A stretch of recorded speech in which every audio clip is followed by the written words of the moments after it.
പിടിക്കപ്പെടില്ലെന്ന അപാര കോൺഫിഡൻസ്. അതായിരുന്നു വളപട്ടണം കവർച്ചാ കേസ് പ്രതി ലിജീഷിന്റെ കൈമുതൽ.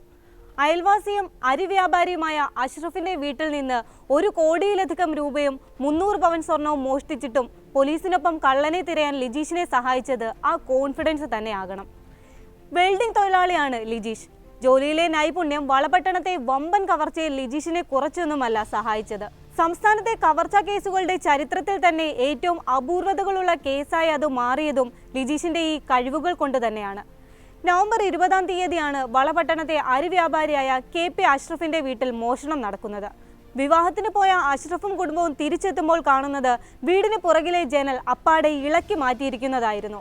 വീട്ടിൽ വലിയ രീതിയിൽ കവർച്ച നടന്നതായി മനസ്സിലാക്കി അഷ്റഫ് ഉടൻ തന്നെ പോലീസിനെ വിവരം അറിയിച്ചു. ബെഡ്റൂമിൽ കയറി ലോക്കർ തകർത്താണ് പണം മോഷ്ടിച്ചിരിക്കുന്നത്. മോഷണം നടന്നിട്ട് 4 ദിവസം പിന്നിട്ടത് കൊണ്ട് തന്നെ CCTV തന്നെയായിരുന്നു പോലീസിനുണ്ടായിരുന്ന സുപ്രധാന തെളിവ്. 100ഓളം CCTV ദൃശ്യങ്ങൾ പോലീസ് പരിശോധിച്ചിരുന്നു. ഇതിൽ പലതും അവ്യക്തമായതും. എങ്കിലും പ്രതിയിലേക്ക് എത്താൻ അതൊന്നും കണ്ണൂർ പോലീസിന് തടസ്സമായില്ല. 2 തവണ പ്രതി വീട്ടിൽ വന്നതായി പോലീസ് CCTV ദൃശ്യങ്ങളിൽ നിന്ന് കണ്ടെത്തി. ഇതോടെയാണ് പ്രതി പരിസരത്ത് തന്നെയുള്ള ആളാണെന്ന് പോലീസ് ഉറപ്പിച്ചത്. CCTV ദൃശ്യങ്ങളിൽ രൂപസാദൃശ്യം തോന്നിയതിനാൽ ലിജീഷിനെ പോലീസ് തന്ത്രപൂർവ്വം കസ്റ്റഡിയിലെടുത്തു. ഇതിനോടകം തന്നെ ശേഖരിച്ച 75ഓളം വിരലടയാളങ്ങളിൽ ലിജീഷിന്റേതും ഉണ്ടായിരുന്നു. എന്നാൽ വിരലടയാളം വെച്ച് നോക്കിയപ്പോൾ നിരാശയായിരുന്നു ഫലം. പക്ഷേ പോലീസിനെ ഞെട്ടിച്ച് വൻ ട്വിസ്റ്റാണ് പിന്നീടുണ്ടായത്. വളപട്ടണത്തിനടുത്തു തന്നെയുള്ള കീച്ചേരിയിലെ തെളിയാതെ കിടന്ന ഒരു മോഷണ കേസിലെ വിരലടയാളമായി ആ വിരലടയാളത്തിന് സാമ്യമുണ്ടായിരുന്നു. അതോടെ ഒരു കാര്യം ഉറപ്പായി, ലിജീഷിന് ക്രിമിനൽ പശ്ചാത്തലമുണ്ട്. വളപട്ടണത്തെ കവർച്ചയിൽ ജനൽ മുറിച്ചത് വെച്ച് വെൽഡിങ്ങിലുള്ള കഴിവ് മോഷണത്തിന് ഉപയോഗപ്പെടുത്തിയെന്നും പോലീസ് കണ്ടെത്തി. ചോദ്യം ചെയ്യലിൽ ആദ്യമൊക്കെ പിടിച്ചു നിന്നെങ്കിലും പിന്നീട് ലിജീഷ് കുറ്റസമ്മതം നടത്തി.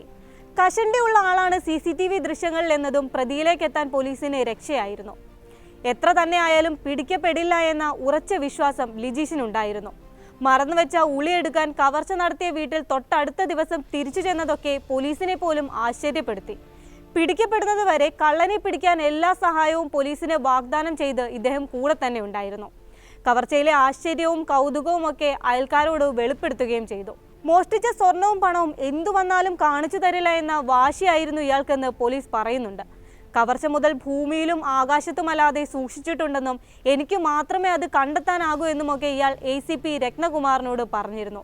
പിന്നീട് പോലീസ് ചോദ്യം ചെയ്യൽ കടുപ്പിച്ചപ്പോൾ രഹസ്യ വിവരം തനിയെ വെളിയിൽ വന്നു. വീട്ടിലെ കട്ടിലിനടിയിൽ ഒരു അറയുണ്ടാക്കിയാണ് ഇയാൾ സ്വർണവും പണവും സൂക്ഷിച്ചത്. മോഷണം നടന്ന അഷ്റഫിന്റെ വീടിന് ഒരു മതിലിനപ്പുറമാണ് ലിജീഷിന്റെ വീട്.